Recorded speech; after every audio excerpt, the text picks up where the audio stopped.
They found him on the floor, the porridge still steaming, and where his face should be, only smooth skin. What happens when you anger a hermit who knows the old ways? Welcome back to Korean Fables of Creatures.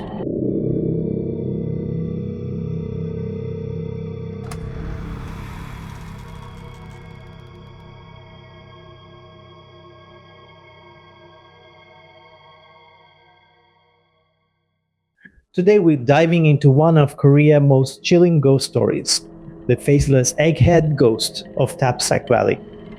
Today you discover why an entire valley became cursed, how a bully's cruelty unleashed supernatural revenge, and why some Korean villages still avoid certain paths after dark.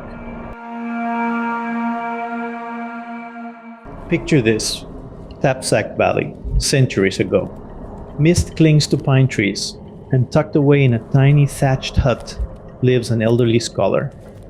This isn't that any bookworm. He's what Koreans call a Dosa, a hermit-sage who knows spirit working and divination. Here's what made him special. When he read aloud, his voice carried like a temple bell down the mountain. Villagers claimed that just hearing it made their worries melt away. Some walked miles just to catch a few words drifting on the wind. But not everyone appreciated this gift. Enter Kimaamuge, and yes, that's basic the Korean equivalent of John Doe, which tells you everything about his character. This guy was your classic village troublemaker, and he hated the scholar's voice.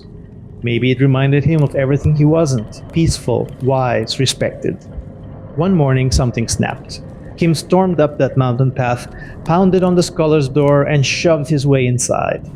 He grabbed the old man's precious book and ripped it apart, screaming that if he ever heard that voice again, the scholar would regret it. Dosa stood in his doorway, calm as still water, and delivered what would become the most prophetic words in valley history. You will be the one to regret this. A grave fate awaits. And just like that, silence. The scholar vanished. At first, villagers worried. Then they convinced themselves he'd ascended to heaven. You know how people rationalize things they don't understand. They actually enjoyed the quiet for a while.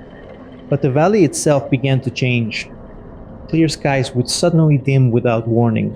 Paths felt heavy, like walking through invisible cobwebs. Even the bravest locals stopped entering Tapsak Valley at dusk. Everyone except Kimaamuge. Pride and stubbornness kept him wandering those haunted paths, unafraid. Exactly 1 year later, and I love how precise folklore can be, Kim stumbled back into the village, pale and shaking like a leaf. "There's a ghost up," they screamed. No eyes, no nose, no mouth. The villagers knew his reputation. Classic boy who cried wolf situation. Nobody believed him. He ran door to door, warning anyone who'd listen. Then suddenly, silence again. Days passed. A kind neighbor decided to check on him, bringing hot porridge because that's what good neighbors do in Korean stories. She knocked. No answer. She opened the door. The bowl shattered on the floor. Kim lay dead, his face smooth as an eggshell. No features, nothing, just blank skin where a face should be. That's when everyone realized the curse was real. Years passed, but the curse wasn't finished. A wealthy family needed their daughter to cross the valley at night to reach her wedding destination. The bride rode ahead while her groom handled last-minute preparations. When he caught up, she was gone. He found her crouched in the darkness, white as fresh snow. She whispered about seeing a faceless old man who chased her. As she spoke, her eyes fixed on something behind her husband's shoulder.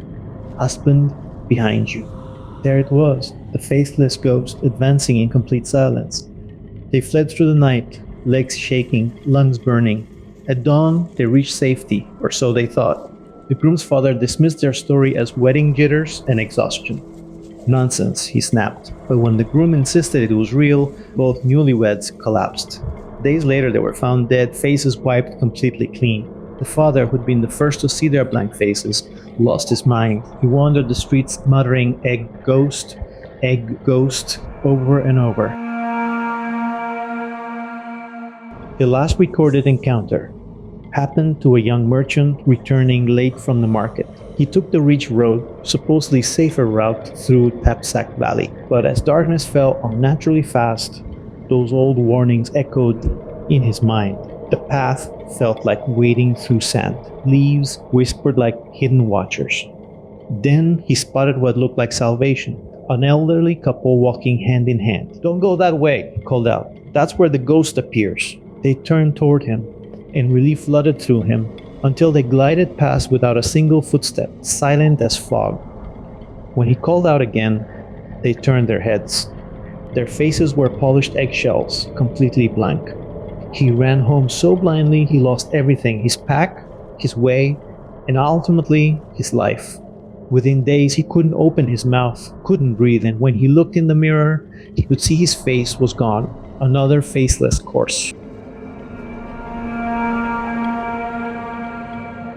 Now, here's what makes this story fascinating from a folklore perspective. Dosa represents a real figure in Korean spiritual tradition. Hermit-sages connected to Taoist practices like divination and spirit working. They're not your typical Buddhist monks. They're more like mountain wizards who've transcended ordinary human concerns. The faceless element isn't it scary, it's deeply symbolic. In Korean culture, face represents identity, honor, and humanity itself. To lose your face isn't its death, it's complete erasure from existence. And that detail about the voice making worries fall away, that reflects real Korean beliefs about the power of proper speech and reading, especially sacred texts. The scholar wasn't it smart, he was channeling something divine. Kimaamuge's name being a placeholder like John Doe suggests this story is meant as a universal warning. Anyone can become the villain through cruelty and disrespect. Even today, locals in certain Korean regions avoid specific mountain paths after dark. They say some places hold on to their curses, waiting for the next person who listens too hard to the whispers in the wind. Because here's the terrifying truth this story teaches us. Some faces are easiest to steal when you have none at all. What did you think of this tale? Have you heard similar faceless ghost stories from other cultures? Drop your thoughts in the comments below. If you enjoyed diving into Korean folklore with me, hit that subscribe button and ring the notification bell. New episodes of Korean Fables of Creatures drop every week, and trust me, we're just getting started with the spine-chilling stories Korea has to offer. Until next time, keep your faces and stay curious about the dark corners of human storytelling.